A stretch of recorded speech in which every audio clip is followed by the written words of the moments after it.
2014. This is my first class. Yay. Yeah, for this year, and it's nearly the middle of January. It is past the middle of January. So welcome. We thought we would do something different to the course we're teaching over the 5-year period called the Asian Classics Institutes, and once a month we would have conversations about basic Buddhism. Answer the proverbial question, what is Buddhism? Yeah. For that, I'm going to need one volunteer to go and get a sheet of paper from the printer or two and cut it up into tiny little pieces of paper, because it's an interactive class. So my name is Hector. I've been a student of this particular group of Buddhist thoughts and ideas for about 17 years, and I do not claim to have all the answers. I do have some claims though. I've failed a lot in the last 17 years to try and figure out what Buddhism is and what it isn't, and each day you learn something new about yourself and not much about Buddhism. Yeah? And I think that's Buddhism. That's it, end of class. Have a good day. 18 years soon. Yeah, I keep saying 17 years every year. But we'll get into it in a second. We have a few traditions and rituals and so on around Buddhist practice in this space, and we're not going to do them for this class once a month. But we'll talk about them every month when we get together and discuss what are these ideas called Buddhism 101. I'm going to ask you to participate for the first half of the class. I'm going to ask you some questions, and then you're going to answer honestly, and then I'm going to ask you to write some things on a piece of paper, and then you're going to write it extra honestly because nobody knows that you wrote it. And really, I propose that it's just a discussion. It's a discussion from a group of humans who landed on this orb called planet Earth, and swimming around the sea of ideas and the sea of experiences we bump into some ideas that make sense to us, or some ideas that, and some ideas that communicate to us and give us meaning and give us purpose and give us reason, and dispel some of the things that harm us, or some of the times that we're lost around life and not know what to do. So it'll be a quick one. If you can just pass those around. Yeah. And if everyone has a piece of paper, in a minute, if you've got a pen, I'm going to ask you a couple of questions. So I'm going to ask you for your first thoughts about something. Yeah? With a little bit of dyslexia. First thought.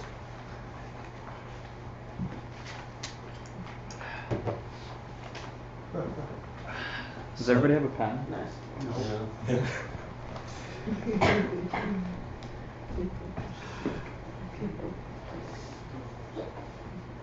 So to be honest, I don't know if you've been here many times. I don't know why you keep coming. And number two, if you've been here once, I don't know why you're here. I know why I'm here.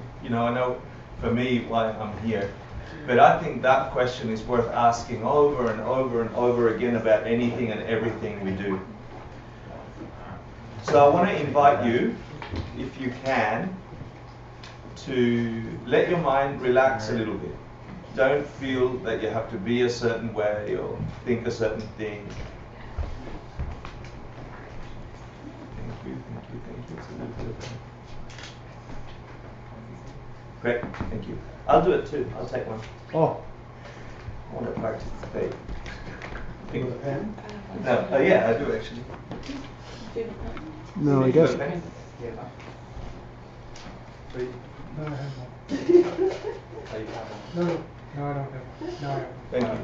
So I'm going to ask you that on one side of the paper you draw a big plus, and on the other side of the paper you draw a big minus, which really is. Okay?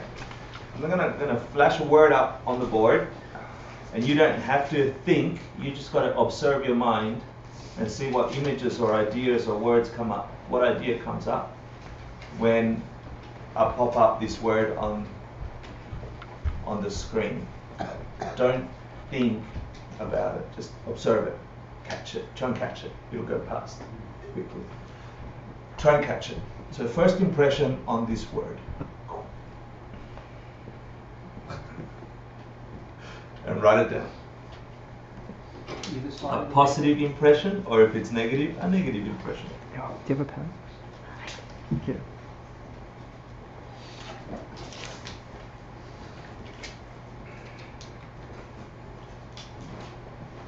So if you wrote something on the positive side, something that was pleasant or lovely or good, is it too hard for you already, Paul?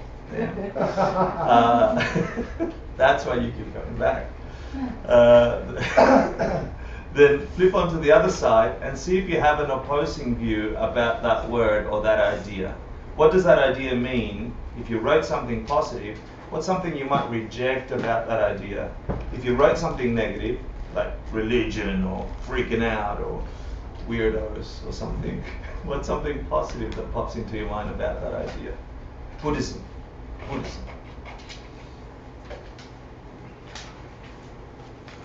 What if you don't have a negative?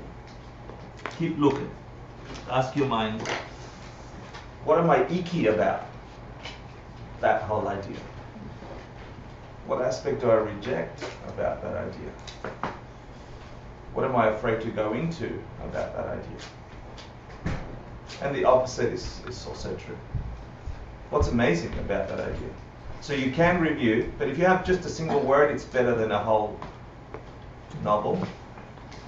Yeah, and if you're done on both sides and it's legible, please pass it to the front and I'll read it. Yeah. You finished? Is it legible? You have to do it legible now. So just make sure it gets to the front somehow. I'll collect. You collect. Cool. Come on. One word. One word, no. It was Congratulations. the whole idea. You're not showing off, you're not doing anything, you're just observing your mind. It's really simple. Thank you. There you go.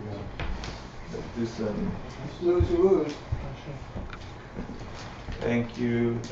Some people have awesome handwriting. Some people have thank you. Yeah. That's it. Kindness. Is the negative? Is that a negative? I beat you to it, Paul. See if where you sit on these things. Kindness. Calmness. Wonderful. Peace. Nothing. Mythic. Lineage, depth. To awaken. Kindness. Pure. Nothing. Karma on the nice side. Peace. Buddy. Lifestyle. These are all the nice associations we have with a word. Just a word. It's just a bunch of letters, colors that are shaped up there. And all of a sudden in this room we've already got a whole ton of different perspectives about what that means. Joy, I missed that one. It's another thing. So is Buddhism joy? We're going to talk about kindness. We're going to talk about peace. Karma as a good thing. Purity. Awakenness. Lineage, depth. Wonderful. Is it wonderful? Is it calm? Is it kindness? Is it joy? Is it a lifestyle? So I hope to answer these questions and more in the next 2 hours with you, not by myself. Okay? Because if you died tomorrow, you would have thought that's Buddhism. Yeah? So let's have a look at the things in us that we think this word conjures up. Abstinence from sexual pleasure. That's Catholicism. Abstinence from sexual pleasure. False hope. Yeah. Foreign. Get them out of the country. Yeah. Hell realms as being, no realm, as being. Check this out, responsibility. Does it really work? Is it real logic? Is it perpetuation of laziness? This Lamaism, this following teachers. This is good stuff. Structured religion, cult,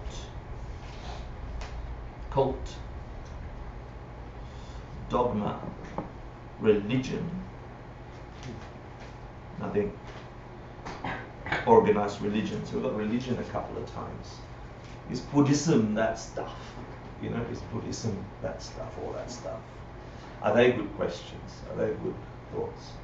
Well, I hope to answer all those things in the next year. I don't know the answer to all these things. Obviously, it's already got the flavor of both those things in all of us. Obviously, this thing called Buddhism, I know it's the most terrible Buddhist answer. Yes, it is, you know, the most terrible Buddhist answer. But what is it really, Buddhism? So I thought I shouldn't bombard you with too much information, and like I said, it'll be a dialogue. So I'm going to start nice and easy, and we're going to go to some factual stuff, some things that we can probably verify if we study history, and then we're going to look at. And I'm not a historian, and I'm not a scholar of Buddhist history. Yeah, so I'm going to do that really fast. And if you want to, you're welcome to go and research. So let's find out where this ism called Buddhism came from. So the history of Buddhism 101. It's something that began around the time of the Buddha, 500 BC, and it continues until now in many forms and shapes and colors, like these ones. And if you multiply these ones by the population of the planet that knows anything about Buddhism, it's that many colors as well. Buddhism. So why is it that it's like 350 million people look to Buddhism for some answers? And why is it that we have all these associations of wonderful and joy and religion and fear? And what is it about this thing that's intriguing for us? Does it hold some answers? So Siddhartha was the name of a prince in around about that time, long time ago. He was a human, a person like you and I. There are lots of variations on the story of the Buddha, lots of small nuances on the story of a man who woke up. Bud comes from the Sanskrit to wake up. Buddha, to awaken. Somehow when we translated that to English, we called it enlightenment. Then we go to Spanish and it's iluminación. We translated the Spanish from the English to put light on something. And that comes from Gautama, the Gautama Buddha, or however people say it. He's the one that dispels darkness. I think what is dark? Tama is to dispel or to put light on. So it's to dispel the darkness, the Gautama Buddha. So he went by all these names depending on when you met him. If you're his wife and kid who got abandoned because he went in search of the meaning of life, he was probably Siddhartha to them, you know. And if you're one of the people that met this being on the planet, this planet, the one we live on, right, the one that's going around this sun, the one that's like the same one we're on, and if you met him as he had an experience after a thirst to search for something, then you would call him the dispeller of darkness, the dispeller of ignorance, Gautama. Or if you also knew him as a royal traveling holy man, you could call him Shakyamuni, the head of the Sakyas, which was the clan that he was the head of. So he went by this name.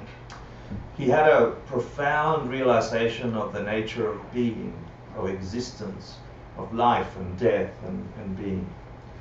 he challenged the period of the practices of the time that were extreme asceticism, where you would deprive your physical body so you could have an experience of the ultimate or the divine. And there were all these practices, and he learnt some and he practiced them.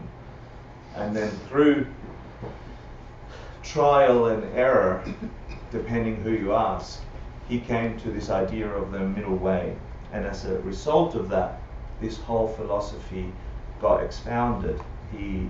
His first teaching was called the Four Noble Truths, or the Four Arrow Truths, and that's probably all I'll cover today as a guide for us to connect our ideas to. The interesting thing about Buddhism, I first met Buddhism in 1996, and that was my first question to a whole bunch of Tibetan monks, like, what's Buddhism? And no one could give me an answer. It was really frustrating. So that it's difficult to explain. Like, you're a Buddhist, how would, you know? But it's like going up to someone and saying, excuse me, but what's a human? You know? It's like, well, you know, we have arms and legs. Don't ants have arms and legs? No, they have legs. You know, so it's like hard to explain. It's hard to explain. And the more that you dig into this idea, the more that you can't really explain it in a simplistic way, because it means so much to so many. Yeah? I hope that in the discussions we have today, we can answer some of those. The first teaching he gave was this thing called the Four Arrow Truths. We'll cover them in a second. The interesting thing is that it's non-theistic. That he said that the way to liberation, the way to wake up, the way to freedom, the way to be at peace from all things that harm us is not through seeking some external thing, some god or gods of the time, etc. It is to be found in you. That there is a journey of transformation that you can go. And interesting enough, he went through this experience and he didn't teach us about the experience as much as he taught us how to get close to it on our own. So he began teaching this idea that it's not to be found out there in some God. That was the big idea, you know. It's not outside of you, this thing we seek. If it's wonderful, if it's calming, if it's relaxing, if it's lovely, etc., etc.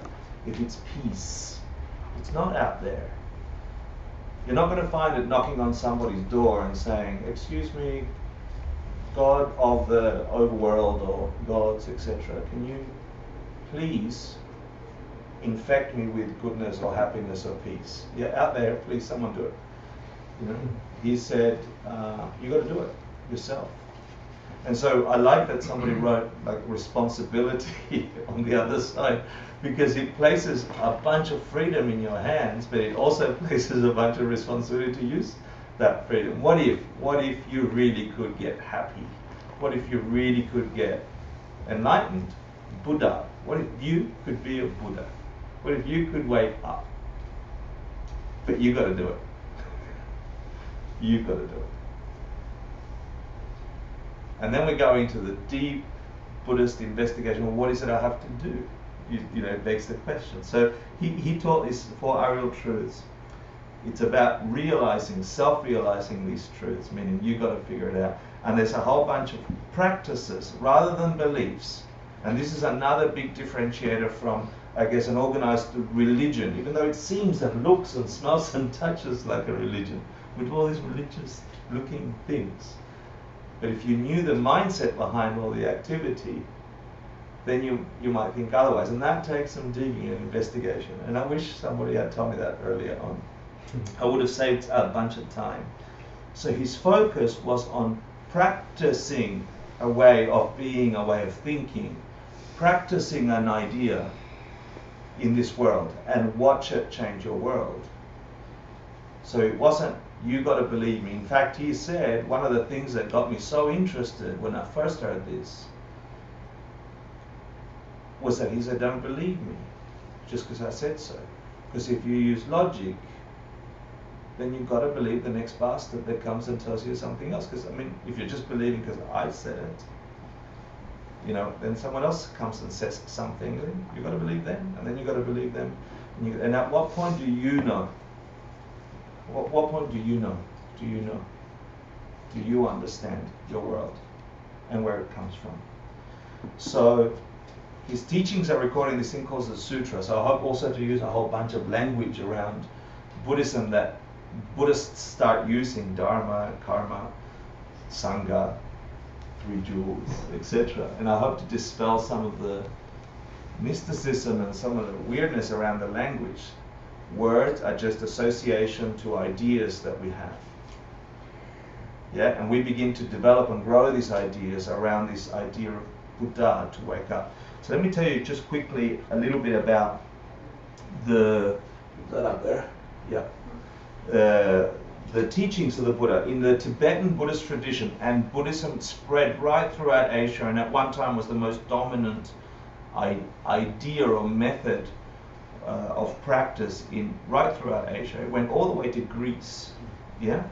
But in Tibet, the reason Tibetan Buddhism is some kind of special thing is because as it traveled right throughout Asia and it began rolling into cultures and different ideas merged with it and practices emerged, when these practices touched that culture, and then in Buddhist practices became specific to those areas and those cultures. But in Tibet, because it was so far away and so frozen and so remote, he got locked up there for about 1,000 years. The rest of the world was doing stuff, and Buddhism flourished and remained meticulously recorded as close to the Sanskrit as possible. I mean, the Pali Canon, or the Southeast Asian, is also a very, very close sutras, the spoken words of the Buddha, as close as you can get to the original. But the Tibetan Buddhist canon, there's two things. There's the Kamyur, the translated words, the actual spoken by the Buddha. There's 108 volumes of that. And there's the Tengyur, which is the commentaries explaining what they are. So there's so much stuff. There's no way a person, unless they devoted 20 years or 30 years of their life, could A, understand all of them, and B, practice all of them. So that's the first problem I had with Buddhism, and I hope you have it too, which is you can't get it all in your head. Yeah? Don't try and think that in one sitting, 1 week, 3 months, you're going to understand this thing called Buddhism.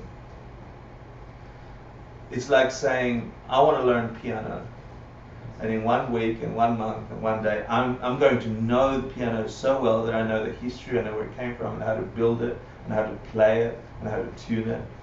I can play it in concerts. It's like saying that. Yeah?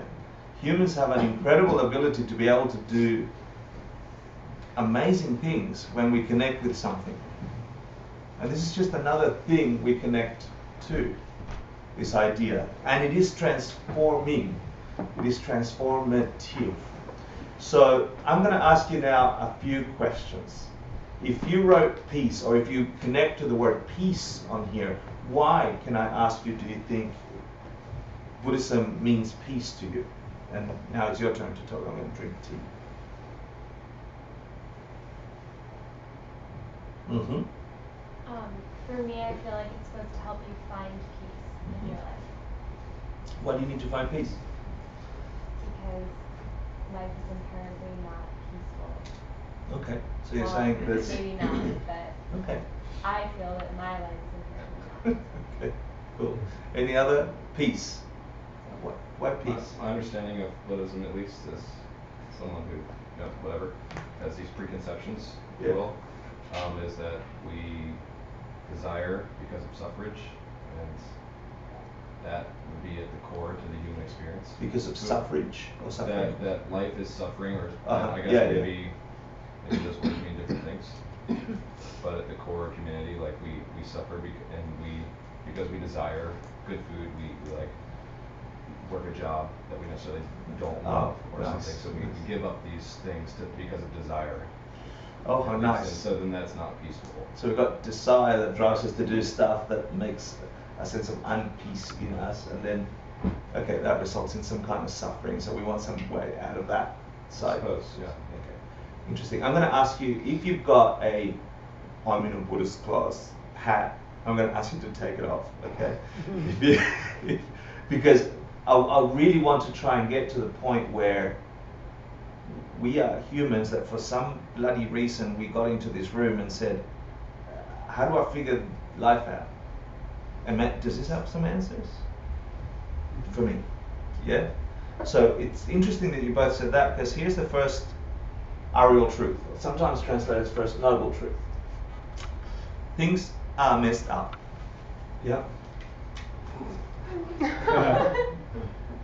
That they don't work when you investigate them.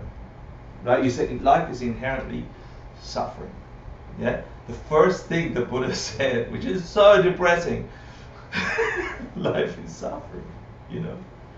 But there's something, and when you come to these ideas, so I'm going really basic, right? I'm not going really deep or anything. I'm going really basic. Is life really suffering? You know? But isn't that really interesting? And because we know that, that should relieve some suffering, that someone understands this. But often what it is I want to change what I know to be true. Back to what you're talking about, peace. We are constantly making war. Beautiful, beautiful. Right? Beautiful. Now, and it's true, and this takes us to the next. We really want peace, in other words, as part of. Or do we know how even to get it? You know, because we're so accustomed to being in this state of messed up. And by messed upness, I mean things hurt. Okay, and there's a whole bunch of Buddhist terms. I think they're here. Yeah, these key ideas or key concepts that I'm not going to cover in depth, but you're going to hear about Buddhism around this first idea of things are messed up. Let's investigate that, because I think if you're here, you've either had a really good thing mess up on you, if you've entered some kind of search in your life or some kind of digging around for meaning, you've already been punched in the face by life nicely, or you're about to, or something's happened to you. And if you haven't, when it comes really big, then you might get looking again.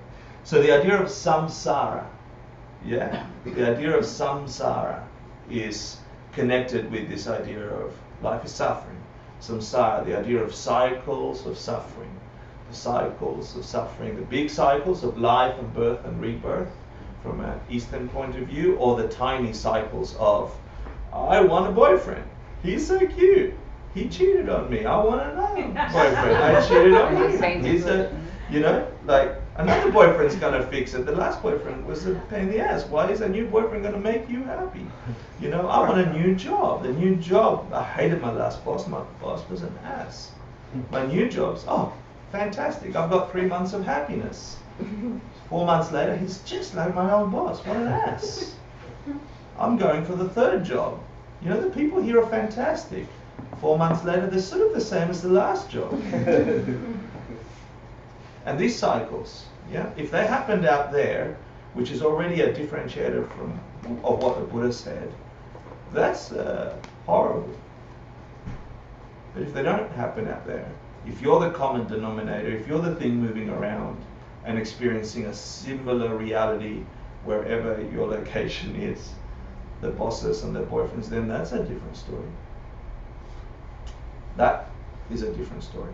But we're getting ahead of ourselves. So the idea of the three sufferings, they divide three sufferings. There's suffering of suffering, the suffering of change, and all-pervasive suffering. Yeah. So Buddhist Tibetans in particular are really, really good at canonizing and making sub-lists of lists, because there's nothing else to do if everything is frozen and you just got to sit there and drink yak's milk. Yeah. So the suffering of suffering is just plain and simple hurting. You know, your back hurts, your arm hurts. It's just going through life, and if you haven't had some ailment yet, I don't know where you're from, but something's hurt you. You've got a headache, you've got a stomach ache, you've got the cold. It's just basic plain suffering. We share this with animals and insects, and in that respect, life is suffering. Yet we move from states of being in balance to being out of balance, and we're forever going through these cycles. Then the next one is the suffering of change, and that's a little bit more yucky, because we get the boyfriend and we're happy, and then time passes and the same boyfriend makes us unhappy. Well, it's a problem, like something changed. Okay? We get the job, you know. When I think about this, I think of all the things we ever buy that we really, really like the car or the jacket or that cool jacket, you know, that best jacket from the 90s that I would never wear now, you know. But at some point it was the best jacket ever. It was so amazing. And if it was so good, why isn't it so good now? You know, things outside change, fashion change, other people like different things. Now I like different things too. Yeah, it was never in the jacket is the answer. So the suffering of change, this means that when we get what we want, it changes. We want something else. It dissipates, it changes also. We want to be different. When we get what we don't want, it also changes. Yeah, things are constantly in a state of flux, and there's a error, I want to say, in our way of engaging with the world that tells us, I want things to be fixed. That this error forces a whole bunch of suffering that isn't necessary. I want things to be frozen. I want to find the boyfriend, and he has to stay perfect. And as soon as he changes, I'm unhappy. Yeah, it means you're not in accord with reality. Illusion. Yeah, you're like somewhere, and so of course, if you're not here with reality and you're having a whole other story, and this doesn't match your story, you're gonna be upset if you didn't realize you're making a story. Buddhism deals with that.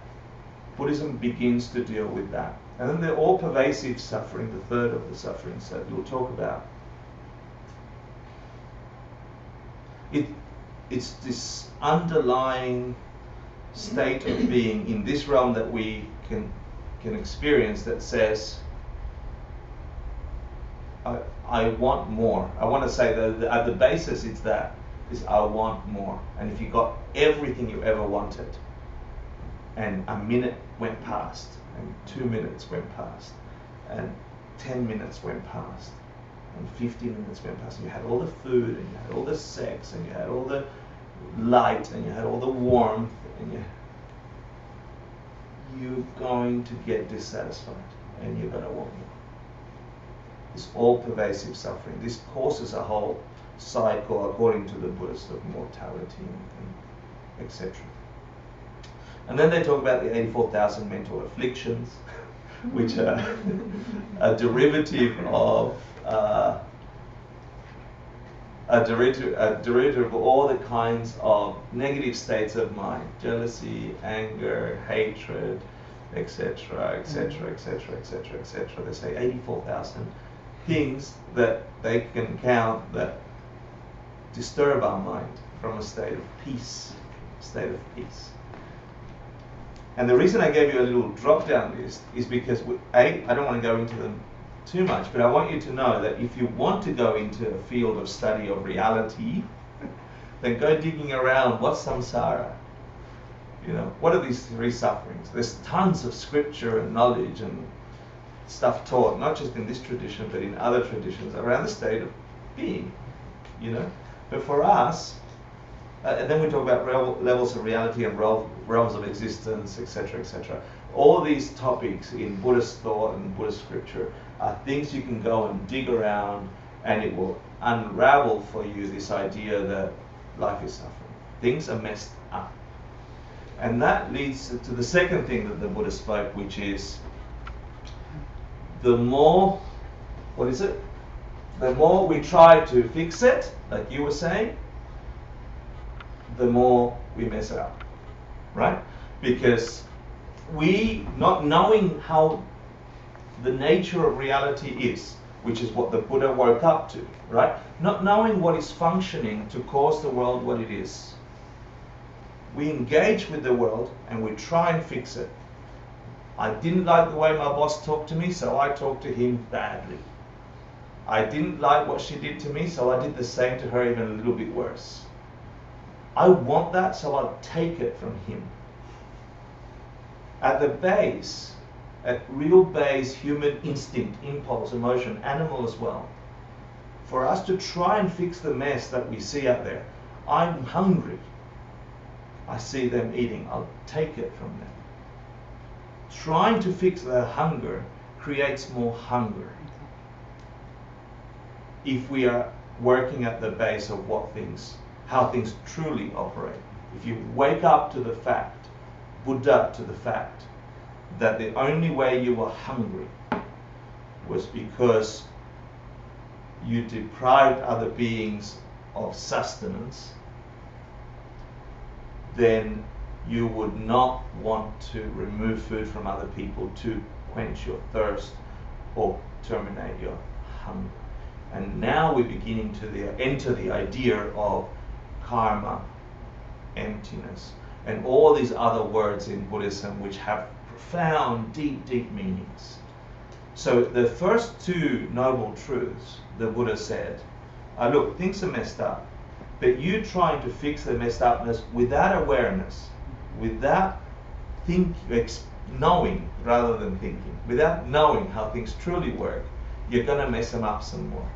And it's sort of what we've done in the modern world with science, if you like, or with, I want my world to be better. I'm going to buy air conditioning or spray cans, and then we created a hole in the ozone layer. Everything we try and do on this realm, we try and do one thing, and it's got these side effects, and we don't know where they came from. We do this, and then that broke. And we don't understand. If we really knew how to fix it, then we wouldn't have those side effects. So the Buddha woke up to causation of the ultimate cause, or the ultimate sense. And here is a few key ideas on that. Where does suffering come from? The causes of suffering. So there's a whole bunch of teachings around where does suffering come from. The idea of ignorance of how things truly are. And this is the whole matrix idea. That the idea that there is another thing going on here if you just open your eyes a little bit. Because everything we try and do to fix our problems doesn't make the problems go away. And we've been on this planet for millennia. So why do we do this? Why are we going through this? Someone should have worked it out, right? What if someone did work it out? And what if that somebody was teaching other people how to work it out? And what if they were working it out and there was something about connecting with that, understanding that got you to wake up? But no one can wake you up. You have to try something to wake up. So, Buddhism says things are messed up. The more we try and fix them, the more we mess them up in the normal way, without thinking, without too much awareness. And if you just investigate a few very simple things, you could turn around the mess upness to finish the mess upness. And these things are, and really important concepts in Buddhism is this idea of mind, the mental versus the physical. In the West, we are very good at identifying all the external objects in our lives. That we want to eat that, we want to interact with that, etc., etc. All those things that we can measure planets, we can measure space, we can measure atoms, we can know the compounds of this and the other. But a very important idea at the time of the Buddha, and alive and rich and a whole universe of knowledge, is the investigation of what happens in the mind, in the non-physical realm. And this is why that is important. So bear with me for just a sec. When I first heard this, it blew my mind. I was taught, like all of us in the West, that cause and effect, you know the cause and effect. Every action has an equal and opposite reaction. We all went to science, etc. Nobody said to me, that is also true of your mind. of the way you engage with the world, not your brain.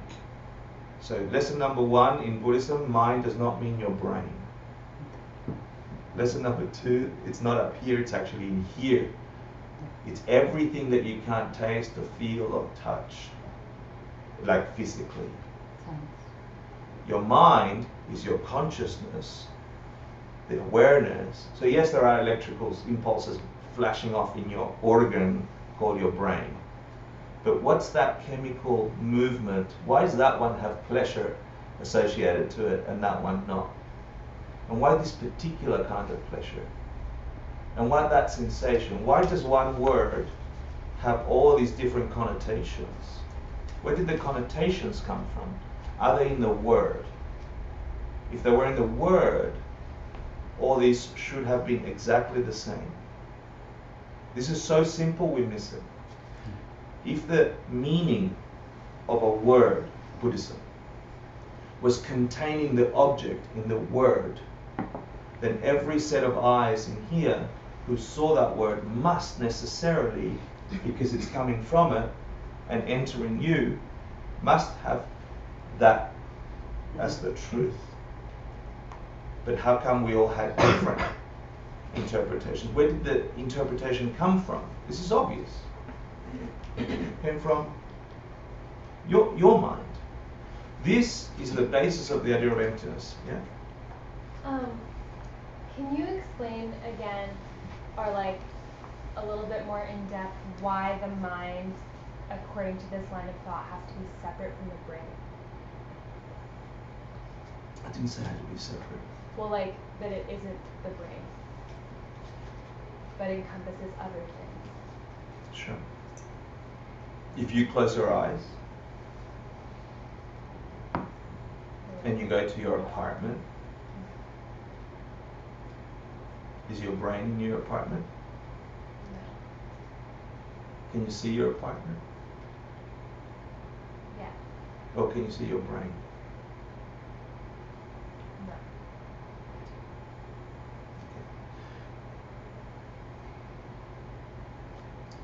I'm not sure that I can go into a whole explanation tonight.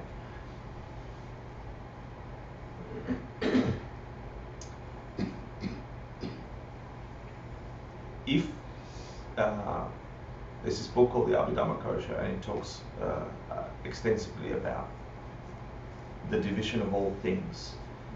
And so they say, imagine everything, imagine everything. There is nothing outside everything. Everything. Yeah? It says we can divide those things into physical and non-physical. Yeah? Okay. Atoms and structure. And that makes sense, right? You could divide everything into physical and non-physical. And then we can go infinitum, is that what I said? Yeah? Mm-hmm. In the physical, yeah? You can say there's rock and there's a table of elements and there's this and that and that. You can go huge planets and little planets and dirt and atoms and things. You can divide all the physical as little as you can, and you can keep going until there's no end. Yeah? Because even the smallest particle you have to divide in half, and then you can divide that one in half, and that blows up your mind. Yeah? And then the non-physical, there's all this non-physical stuff, and in that you say consciousness or mind sits in there. And then you go and investigate mind with the same diligence that you would the physical. Obviously the brain sits in the physical. So from this school of thought and this division of understanding, sits in the physical realm. Yeah. If you chopped off a portion of your brain, does it necessarily mean that you must lose that same portion of your mind? Can people lose part of their brain matter and still be conscious and aware and imagine their room from here? So that's just a way of thinking around mind. But the reason mind is all important is because if it's true, the Buddha actually said mind only. He said it's all in the mind, but he didn't mean it's only in the mind. He meant the majority of this deal of waking up, of figuring out how to be free from the cycles that hurt us, from the boyfriend and from experiencing that way, not from experiencing it that way. He said it's mostly in the mind. And the reason he said that is because, like this, when we connect to our reality, it is our mind that creates our reality. It's not in the word. It's not in the object. Water for someone could be like poison. And the same water for another person could be freeing. Milk for someone is nurturing. Milk for another person is poison. There is nothing in the substance, and the ultimate research of the way things operate. There is nothing in the substance, in the material substance, that creates your experience of it. Your experience of it comes from mind. Mm-hmm. That is related to the ninth consciousness, the ninth level of consciousness. I'm not sure about the ninth level. Are you talking about? It's like the perception, your cultural perception, your education, your background, your Oh, physical I see. appearance. I see. The story house, karma, the innate consciousness. I It's don't related know to that. enough about those. Did you know anything about those? Did you? No. I don't know about the 9 levels of consciousness. I know that you have mind, and you have more subtle levels of mind, and you have 51 mental processes, etc. Mm-hmm. So I'm not sure that what that comes from or what that relates to. But here's the key. Here's the real key. Where is it that you experience your life? I ask you. Where is it that you have an experience of this planet? Of your food, of your girlfriend, of your boyfriend, of your job? Where? In the present moment, but we always try to make it in the mind. Right, in the present moment. That's interesting that you chose time and you chose mind, right? Sorry, what's your name? Alfie. We've never met, Alfie. Nice to meet you. Yeah, finally. It's interesting you chose time as a thing, you know, because it is actually in the now, right? But where is the now? Where are you perceiving the now? Where is your experience of the now? This is a big question. The sense. Where you is touch, that? you listen, you use your eyes. The first, I think the primary is the sense, the organs. Great. So we have senses. So you have the 6 senses. Yeah. Right? So, Yeah, but where is that? yeah. Well, I see you, but is that my eyeball or something else? Yeah. No, maybe. but that's the question. Where is that thing that we're talking about that we don't know? It's related to mind. It's mind, right? So I'm trying to get you, without giving an answer, to go to mind. Yeah? 'Cause mind is this awareness, but where do you place that? You know, if you feel a sensation in your hand, which is the sense of touch, can you say that you are experiencing it there on your thumb? If you really check, where are you feeling that sensation? And us well-trained scientists in the West say it's my brain.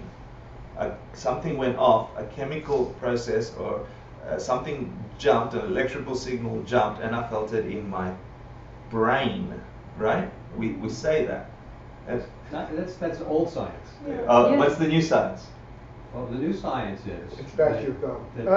Is it really? I don't know. No. It's over. Your brain there's actually a definition of mind in the new science, and it's the flow, the awareness of the flow of energy and information in the mind and between the mind and the environment, between the brain and the brain and the environment, In between the brain and between the brain and through the brain and through the environment. So can I just add to that? So the definition is, according to Dan Siegel, who I think you're referencing, That is from Absolutely, Dan yeah. Siegel, Yeah. is the mind is embodied, because it doesn't just, it's not in the brain. It's not just in the brain, so it's embodied. Good. That's already a progress. Yeah.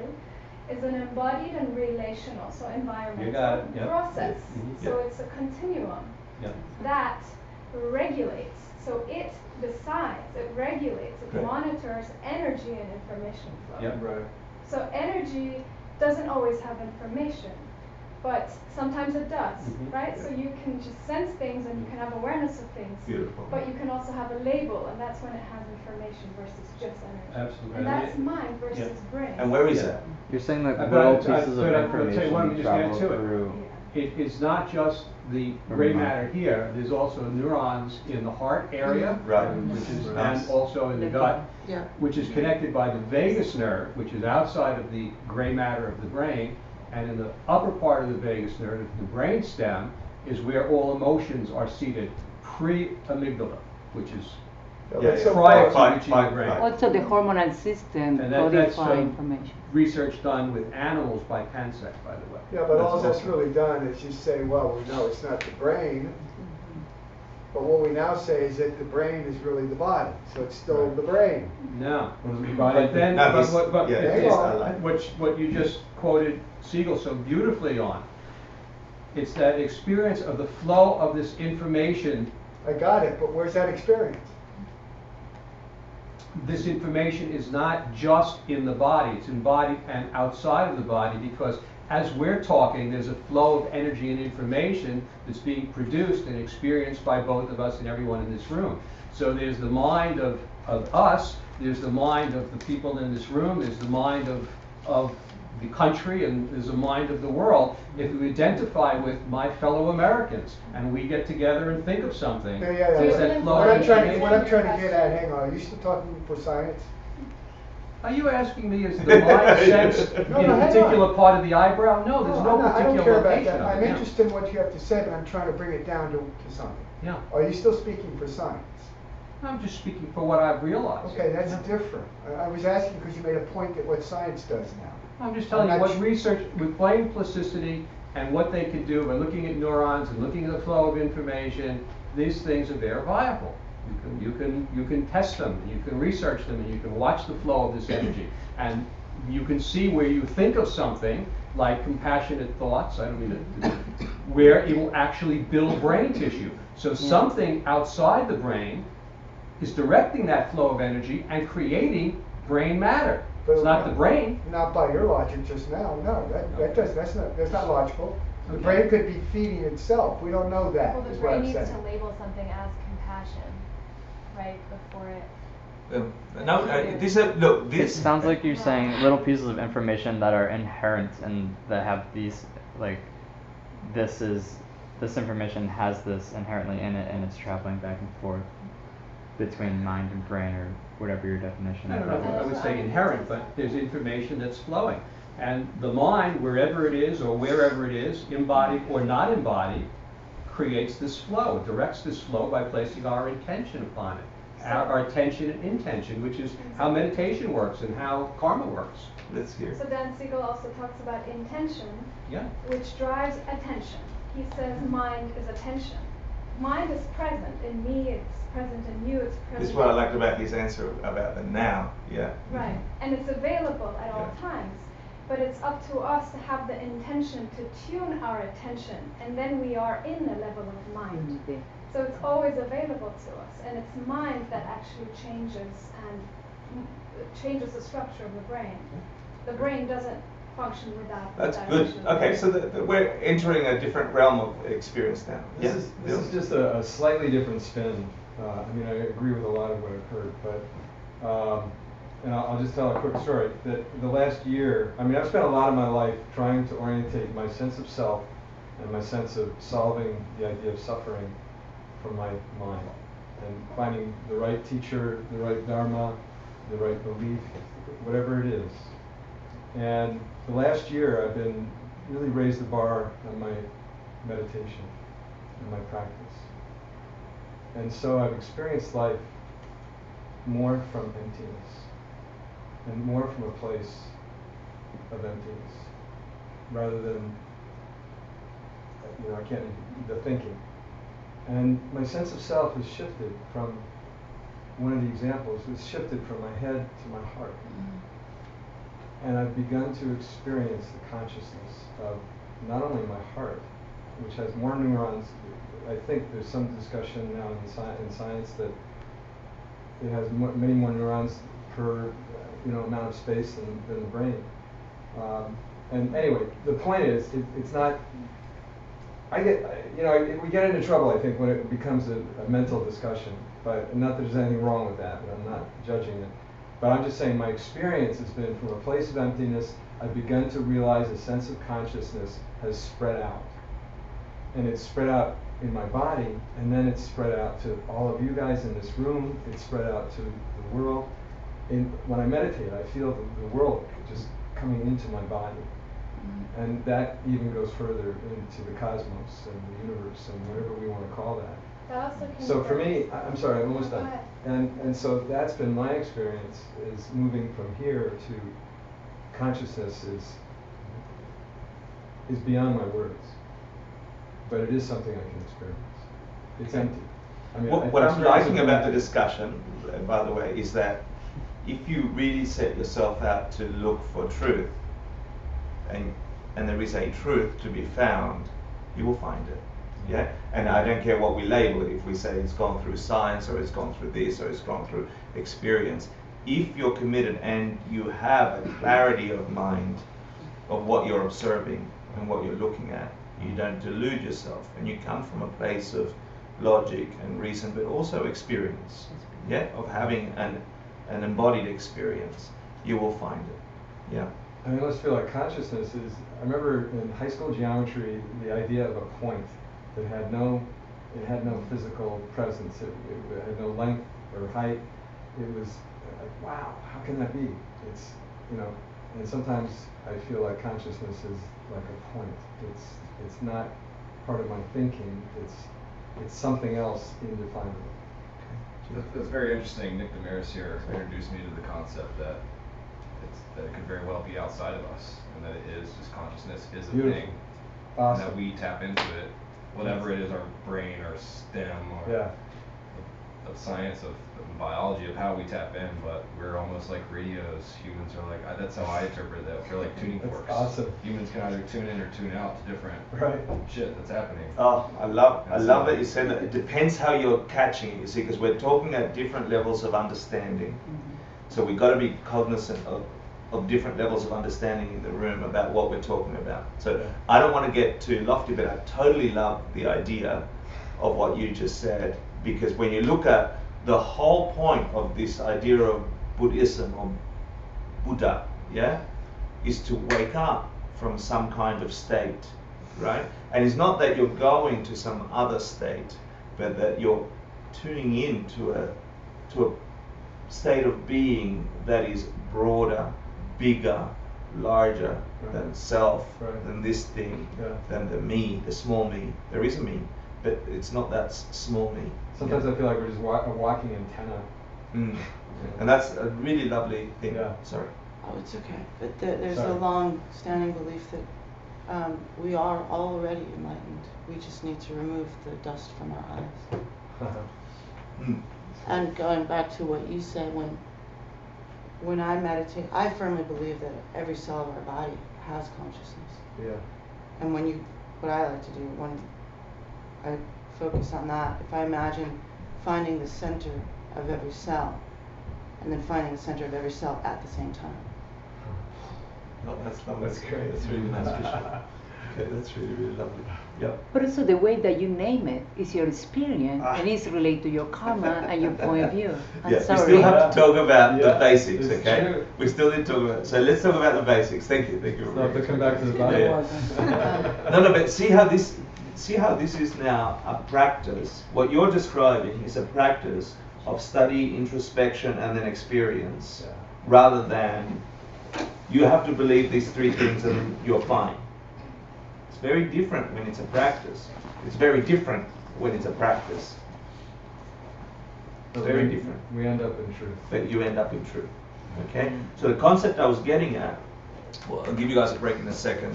The concept I was getting at that was so enlightening for me at the beginning was, hold on a second, if everything has cause and effect and is moved, it has a flow through this thing I call the planet, cause and effect. And you can say, if you do this to water, it turns to steam. If you do that, cause and effect. every experience I have ever had and will ever have is through this thing that I don't know how to shape it or call it, but it's not this physical thing, it's my mind. Yeah? My consciousness, my awareness. Everything is interpreted through that. Is mind the same as consciousness? Pretty Yeah. much. Yeah. So it's my mind is catching all these things.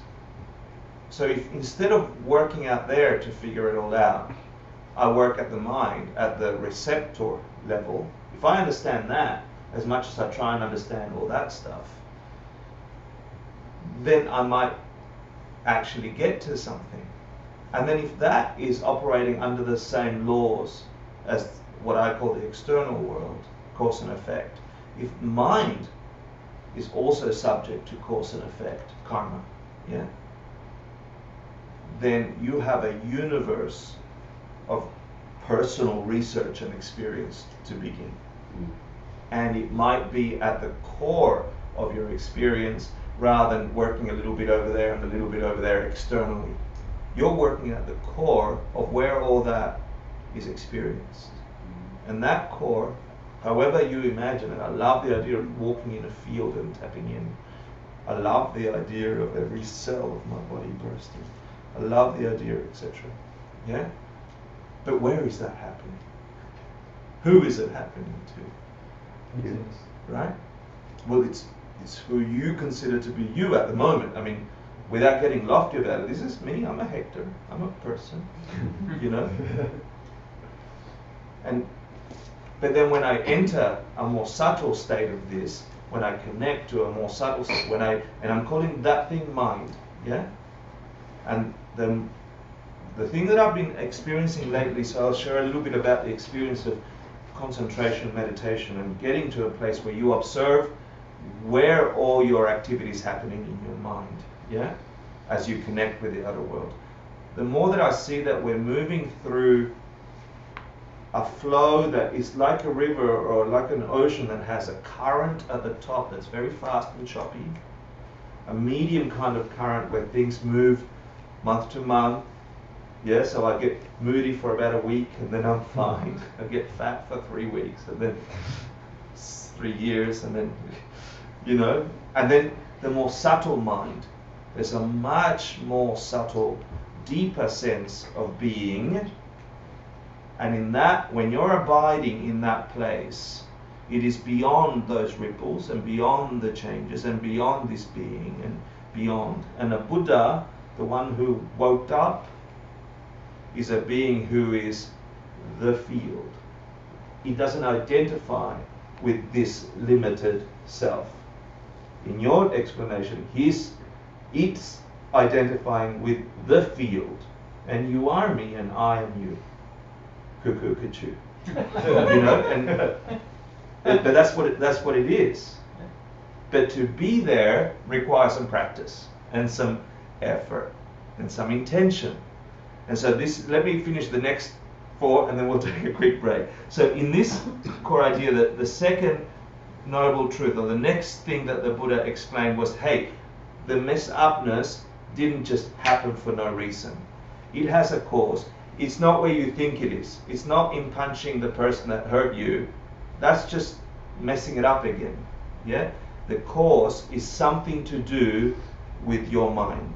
Something to do with karma, ignorance, emptiness, and what these things mean. And the third noble truth is that the mess can stop. Yeah? You can actually stop it being messy, experiencing this thing as mess. It can actually stop. And these are the ideas around, let's see, did it move or didn't it not move? Didn't move, sorry. These are the ideas around your mind evolving. And just like I explained, in different levels of awareness, you're a different being. When you're meditating in every cell being, and me being everyone, or me tapping into, you are a different being. You're not I want my ice cream and I want it now, and if I don't get it, I'm pissed off, and she got all that job that I wanted, and I'm jealous, and you're a different being, a different state of awareness. When you connect and tap into That's you too. You're the choppy, you're the flowing that changes over. I mean, when you were a teenager, you had certain energies in you that flowed in a certain way, and when you're older, you flow in a different way. So then you think about the evolution of mind. What if it was possible to abide with focus and concentration, with that beginning of focus and concentration, you habituate your identity, you're identifying with all rather than this limited self. Yeah? And if you can do that, we believe in physical evolution on this planet over millennia, right? But we say we evolved from this, etc., etc. Physically, we can say we have evolution. The planet, creatures on the planet, we can see that things evolve physically. Things change physically from one thing to another millennia. But what we didn't, or at least what my experience of the West was, we didn't have is that our mind had the capacity to evolve through millennia. We thought I was going to be Hector for one life. My mind was only going to be here, and then at the end of it, I'm so afraid that it's going to die. And so I become scared, and I kick and scream, and I'm full of fear, and I think I'm going to stop. Hector's going to stop. So that drives me to do all these other stupid things that mess things up. But what if that's not true? What if, and there's, the Buddha taught a whole bunch of stuff in this, what if you don't stop?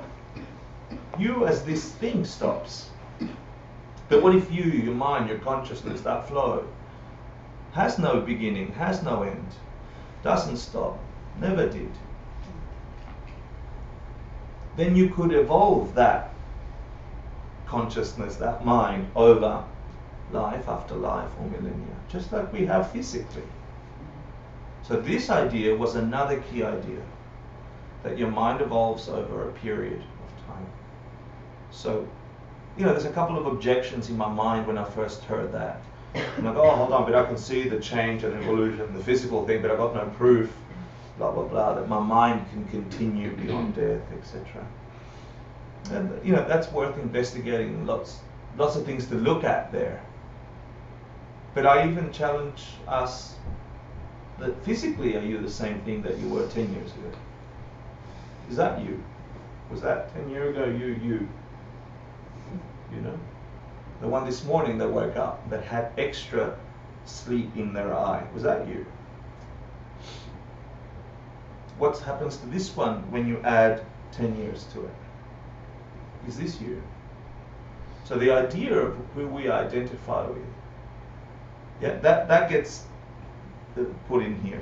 Then imagine that you could evolve your mind to such a point that you actually had control over it. That you actually could preempt the intention. Because then you've got to ask, where did the intention come from? That's a big story. Yeah? What if you could get to a point of evolving your mind just like you have with learning, with reading, with writing, with talk, just the normal learning of focusing your mind, getting angry when certain things happen, you've habituated your mind to get angry when that thing happens. Just like you've habituated that, what if you could habituate your mind to evolve and get wider and wider and wider and more at peace, less things that trouble it? What if that was possible? What if that was possible to the nth degree? That would be great. Right? So then there's all this, mind can evolve, and you can get to the point where you can study where you can get some superpowers, they say, if you meditate for a certain degree, where you can reach nirvana, a state of being which is free from mental afflictions, where you are walking around, you, not somebody else's eyeball, and your eyeball, your body is walking around, but your mind is at peace. No afflictions in the mind, regardless of what happens. You're observing what happens, and you are in a state of peace. And then above that and beyond that, when you add to that mind training that leads you to nirvana, love, a compassion, a sense of identification with another beyond the possessive love. When you mix that two together, then you get Buddhahood. You get worked up. Buddha is just a being who can see the ultimate nature, the deepest level of consciousness all the time, and thinks and loves you because you're him. And that this is not an external thing. I'm saying it's the state of mind. Imagine walking around New York when you leave here. Imagine if it were possible for you to walk around and every single moving thing that you saw on the subway, on the street, in the taxis, and what if it was like your meditation with the cells? What if all of them were your cells and you wanted their goodness as much as you want yours? It's fun to walk around and imagine that everybody is Buddha. It's nice, right? So this is the third of the ideas. The fourth of the idea is that you can, what was the fourth of the ideas? There is a roadmap to mess stopness, yeah? To stop the mess upness. And this is where the Buddha taught the Eightfold Path, which I'll talk about after the break in relation to our specific concerns. The idea of the Lam Rim, the three principal paths. We'll talk a little bit about how different Buddhism evolved as a human practice in three different modes, a Hinayana, Mahayana, and a Tantric mode.